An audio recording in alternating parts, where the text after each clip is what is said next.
Okay, so it's 3 ingredients. You need your lard or your shortening, whatever you prefer to use. I like to use lard. That's my preference. Salt and flour. And I use all purpose. I found a few places near you. Hey Google, stop.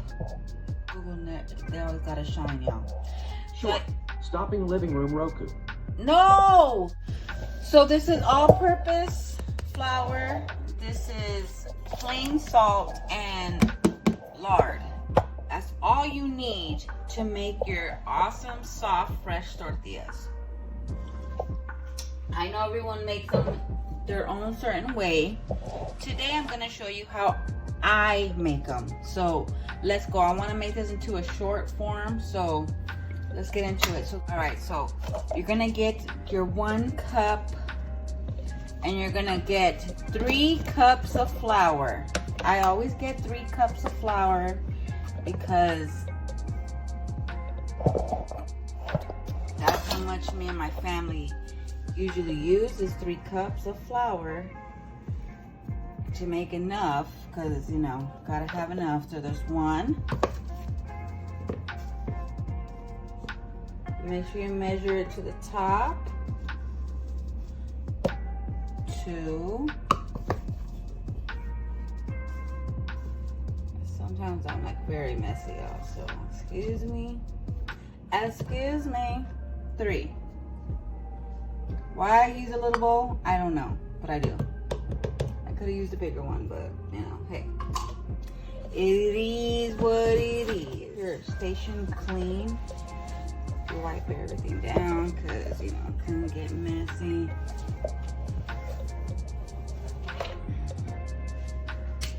Okay, so we got 3. Make sure your hands are clean. Uh oh, baby girl woke up. Make sure your hands are clean. So there's 3 cups of flour, and you want to get the salt. I usually eyeball this part, but you want get 2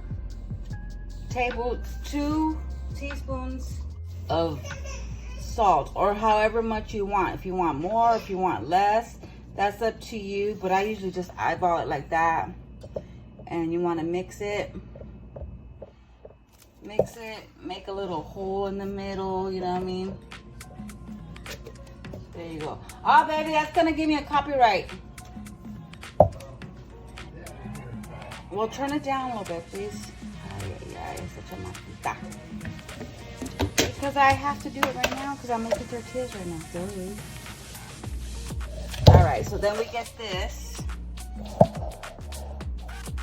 and you want to get 1/3 of a cup, and your hands are gonna get messy, you guys. So you're like, ew, her hands are dirty. Well, that's how your hands are supposed to get. So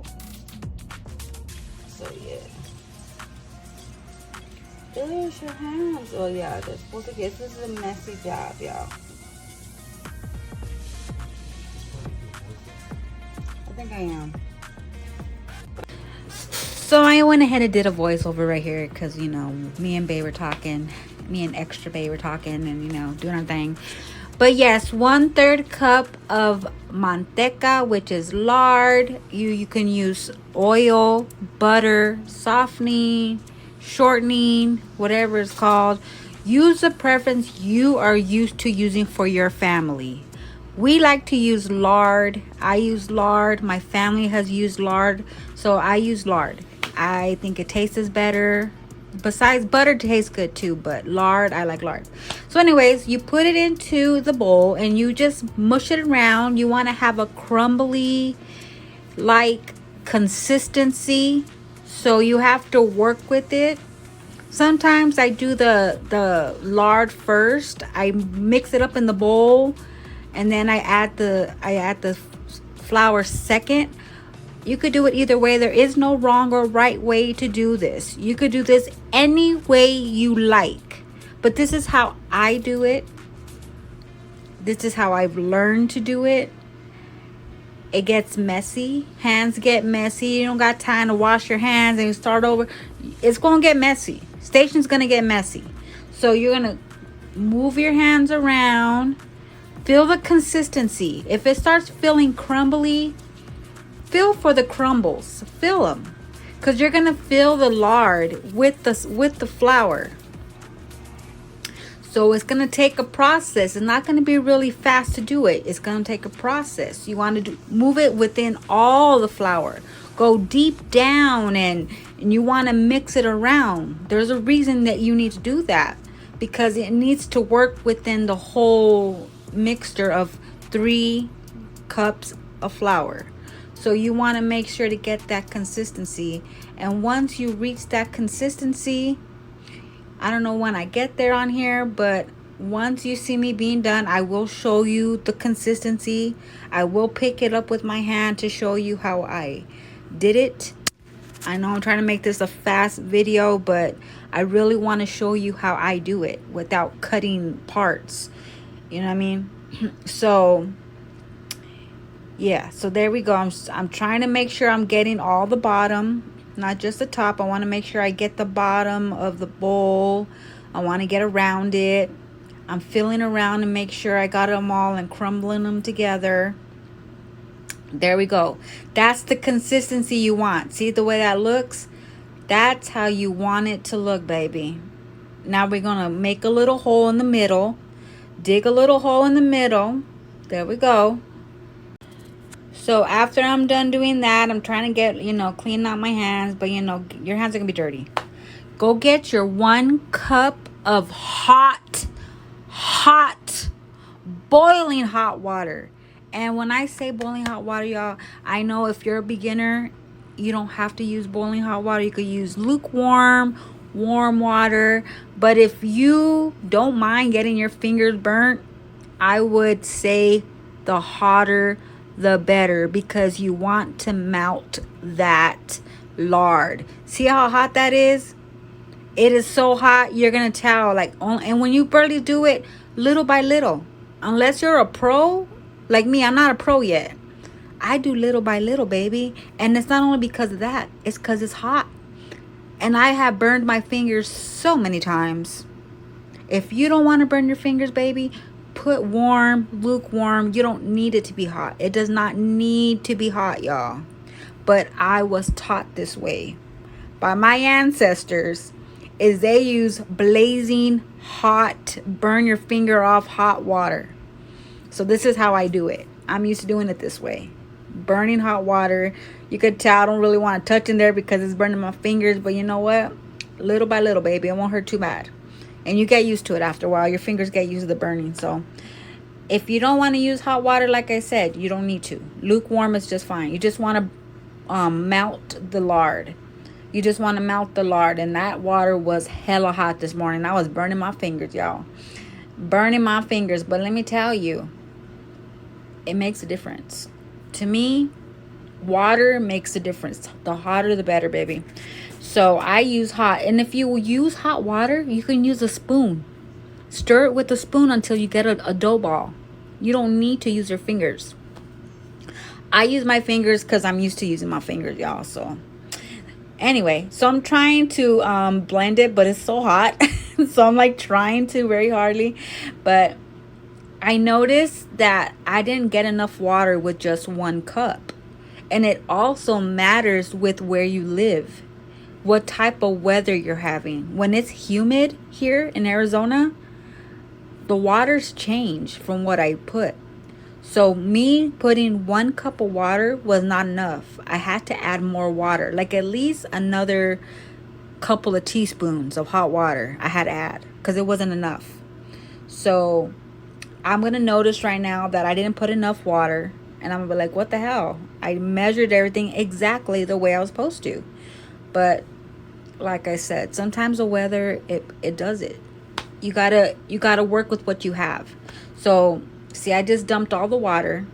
And I'm like, wait a minute. I'm like thinking, that's not enough water. And also, I want to try to clean the bowl. You want to try to clean the bowl while you're trying to mix it. You can make that bowl nice and clean. That's how you know you're good too. So I'm over there mixing it, and I'm like noticing that it's not enough water. So what I gotta do, I gotta go get me another couple of teaspoons of hot water. So let me go and do that right quick. So here I realized I needed to get some more water. So I got a little bit more water, and I just dumped some on the side because I didn't want it to be too much water. because sometimes you can put too much water. So you want to always be exact. You don't want to put too much water or too little bit of water. You want it to be perfect. So see, I'm mixing it up and it's still dry. It still has dry.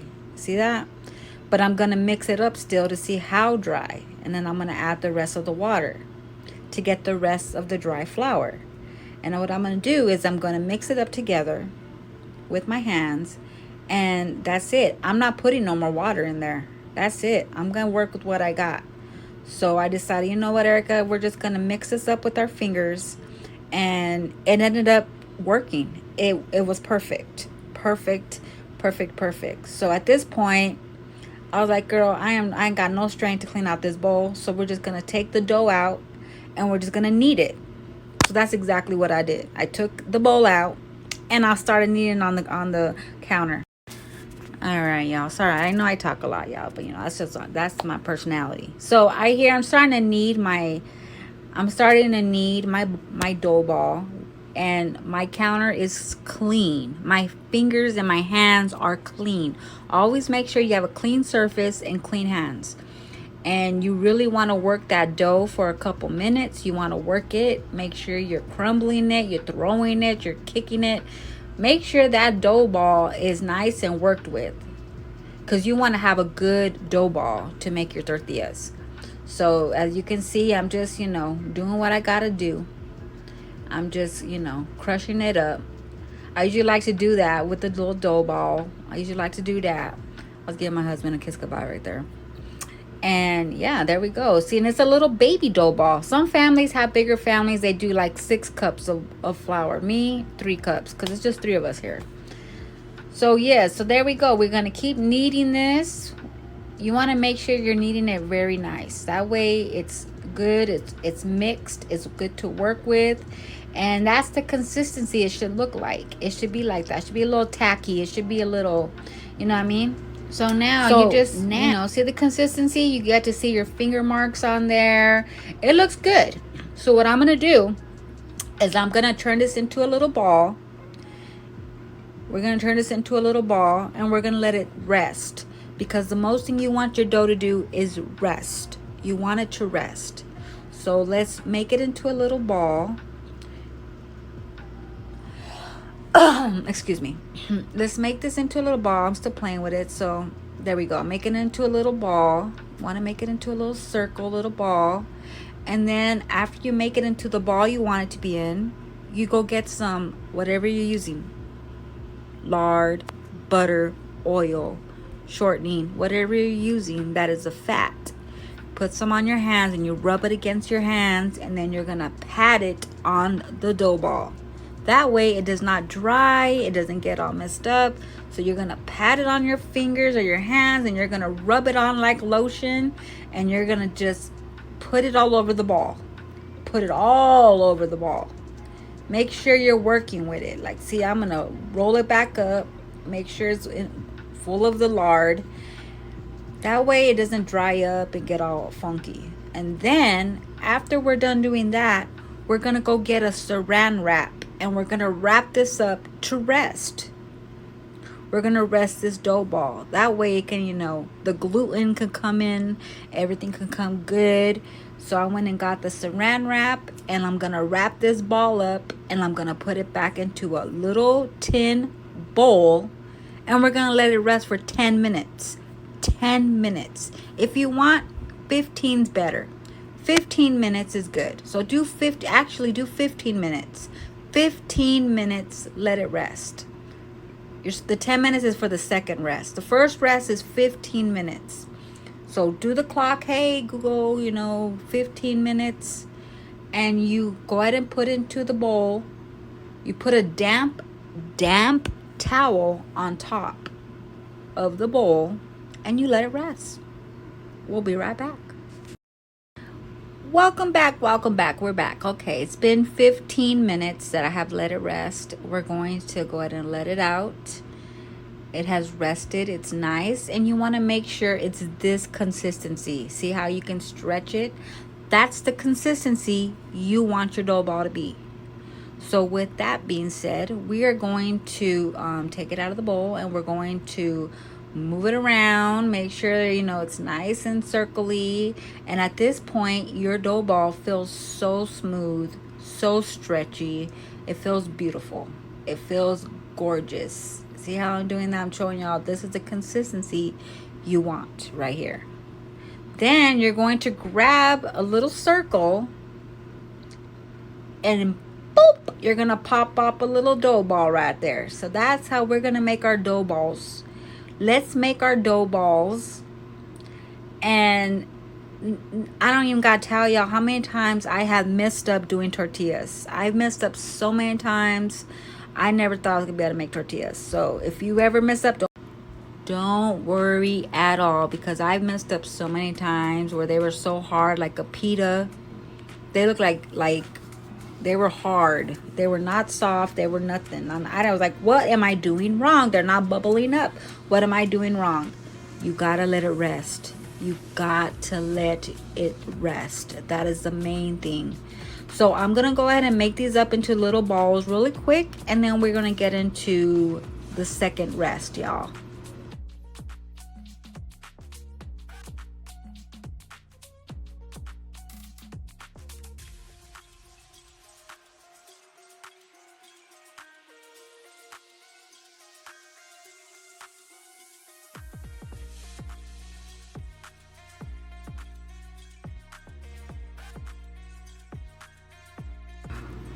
After I make my dough balls, I stretch out the plastic and I put more lard, not a lot. Put some lard on your hands, and you want to get it all over your hands, and you want to rub it on the ball. Circle the ball to be a nice circle, but make sure you rub some of that on the ball, because that way it doesn't get dried up. You want to keep it moist. So make sure you get all the dough balls, you make them into the nice circle. That way you can roll them out nice and great. It doesn't matter what shape you roll your tortillas out, you're gonna eat them anyways. But this is what I do. I make it into a little cute circle. I add a little bit more lard on my hands, and I make a little roll. And when I'm done, I put them back into the bowl, cover it up, and rest for 10 more minutes. Set me an alarm for 10 minutes. All right.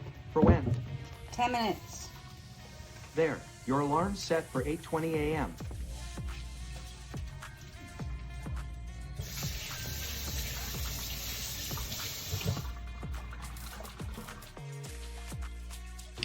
All right, they have rested. So what I like to do is I like to make them into a little ball again. I will, do my thing, make it into a ball. Then I will dip it into the flour. You want to dip it into the flour, press it into the flour. And what I like to do, I like to, flatten it on the sides. I learned this from a channel I watched. They do this, and I like doing it. It's just a habit now. And ever since I've been doing that, and then I'll do a little beep, beep, beep, tortillas. Yeah. I'll do that. And then I will put it on the clean counter with my clean hands, and I will get my roller, and I will go one up, one down. It'll kind of curl up sometimes. That's okay. Going up, going down. Pick it up. Going up, going up. Either way, down or up. Sometimes you got to be careful, because sometimes I'll mess up. Go down, go up. And make sure it's nice and straight. Go down, up. Sometimes I'll just rest it on the bowl too. When I'm done, I'll rest it on the bowl. And when I'm about to put it on the pan, right now the pan, my comal, is hot. It's nice and preheated. I have my comal preheated.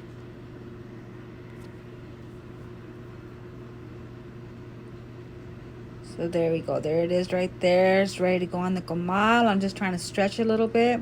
And what I'll do is I'll try to stretch the ends. I'll try to stretch them a little bit longer. Most will just do the side to side. I still have not learned how to do that yet, so this is what I do. I'm still a beginner as myself, so this is the best I can do it. I'll stretch it a little bit, and then I will put it on the comal. Remember, make sure the comal is preheating while you're doing this. All right here I'm still kind of stretching the sides before I put it on the comal. And remember, you want to make sure it's preheated before you start your tortilla. And I don't know why, but always the first tortilla is always does not come out good to me. It's just like the first pancake, it doesn't come out good. But hey, you're gonna eat it anyways, right? So it don't matter the shape, it don't matter how it look. I mean, it's gonna taste the same, it's gonna taste delicious. So you want to make sure to let it stay on there. It's gonna bubble up. You could turn it if you want, but I'll just leave it there. It'll bubble up, and then you can, you know, turn it around.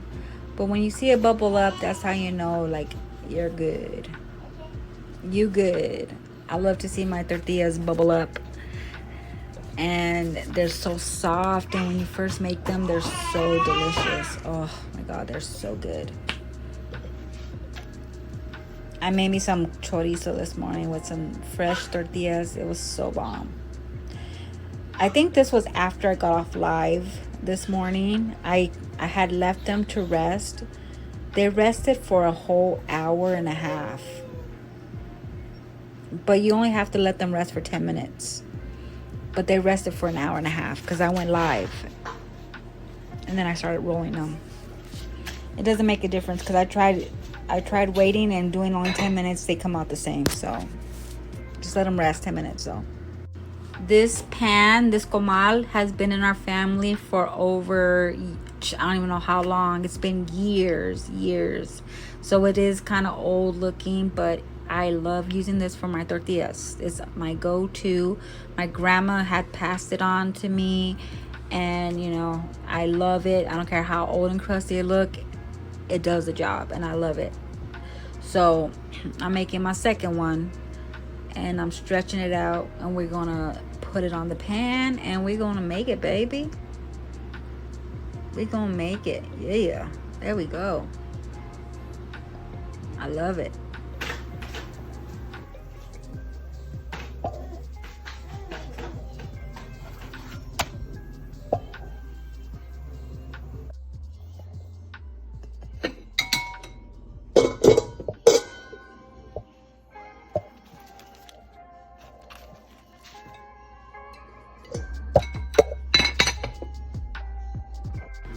All right, and that's how you make tortillas. You can make them anyway. That's how I make them. But like I said, all you need to do is follow the ingredients, and you can make them any way you love to make them. There is no right or wrong way, baby. Enjoy. Love y'all.